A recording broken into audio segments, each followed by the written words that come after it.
Wraparound tailpieces. When, how, and why you would do a wraparound. There's lots of times where it's justified, and I'm doing this SG in particular because this is a perfect example why you would use a wraparound tailpiece. I don't arbitrarily use wraparound tailpieces, but this is an instance where you would use one. So I'll show you specifically why it's really going to work better for this particular guitar. These are the finished values on this compensated nut for the SG, and these are the compensated values for this Pacifica longer scale. This is 9-46, the SG is 10-46. Both of these guitars are completely done, so the string spacing is perfect, the intonation is perfect. Now we're just going to round it out and flush it up with the outside of the fingerboard. Same deal here. Playability, intonations, and string spacing is perfect. Now we'll smooth it out and bring it in flush to the edge of the fingerboard on both sides.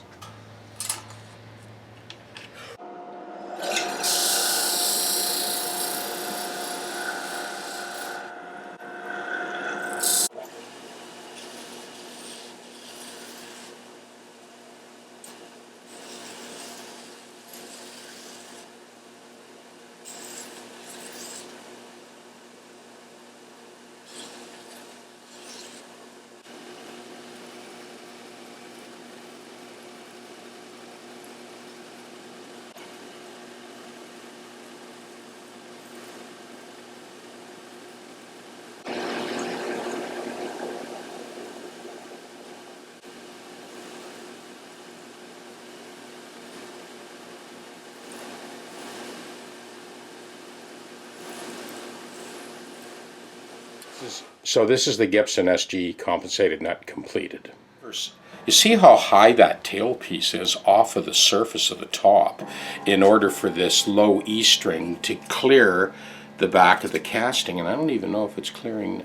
Yeah, it just barely clears. That's how high we had to move that tailpiece. So this is a candidate for a wraparound. We'll do the wraparound and then we'll come back and take another look. Okay, we're back with this SG, and we've done the wraparound tailpiece on this one. You can see that with the lugs for the tailpiece right down tight to the body, so the whole thing is rock solid, you get lots of clearance on the back of that casting. The string is not deflecting. It's close, but not deflecting off the back of the casting before it reaches the focal point on the saddle. So it goes from the top of the wraparound tailpiece directly to the focal point on the saddle, all the way across. I've noticed in recent years that obviously Gibson have gotten on board with this thing. Instead of the crown being round, there's actually a center point now. So the crown of these newer tailpieces is no longer circular. It has a ridge along the center of the casting. So in this case, wraparound was a good idea. And if you look on the video screen, you'll see a link for a 335 that was also a good candidate for a wraparound tailpiece. I don't just arbitrarily do this. Out of the last 200 Gibsons I've done, I've probably done 5 wraparound tailpieces. And this all stems back to the set on the tenon and mortise, the neck to body angle. So this guitar was kind of set back a little bit, and that's why you end up having to hike up the bridge so high, which also means that you need to hike up the tailpiece that high. I said, now the tailpiece is locked right down tight, and we still got beautiful clearance on the back of that casting. This guitar is 100%. So here's one last look at that Pacifica compensated nut before I cut those ends back flush with the edges of the fingerboard. Okay, here's a quick rundown of that SG that we just finished. D first position. C. E. There's E.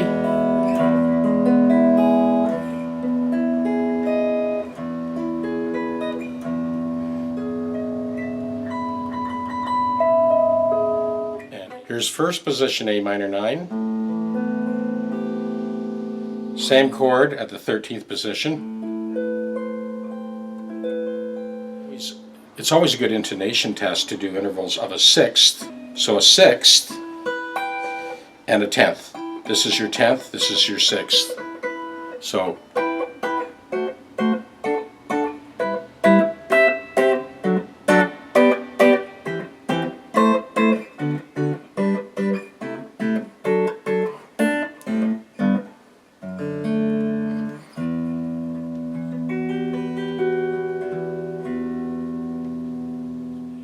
And there's the close-up of that compensated nut. So this is 10 to 46 strings of concert pitch with the 24 and 5/8 inch Gibson scale. 9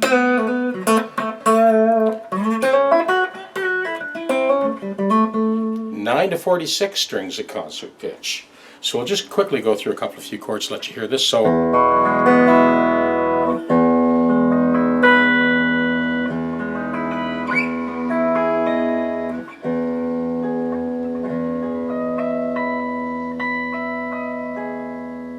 A minor 9,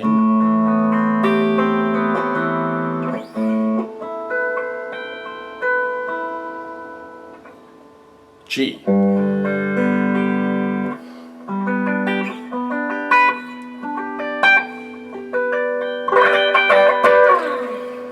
C,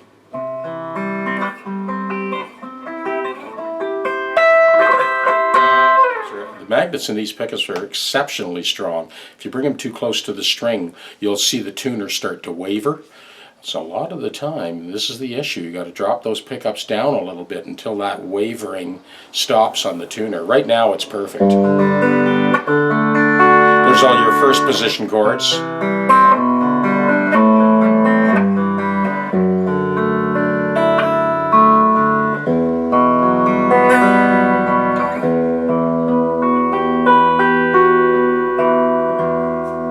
That strat that I just finished for Frank was set up with 9 to 46 strings to float. Although there's a tremolo system on here, those springs in the back are cranked right down. 9 to 46 strings, same scale length, essentially set up like a hardtail. When you bend the strings, that bridge does not budge. So you can do all those.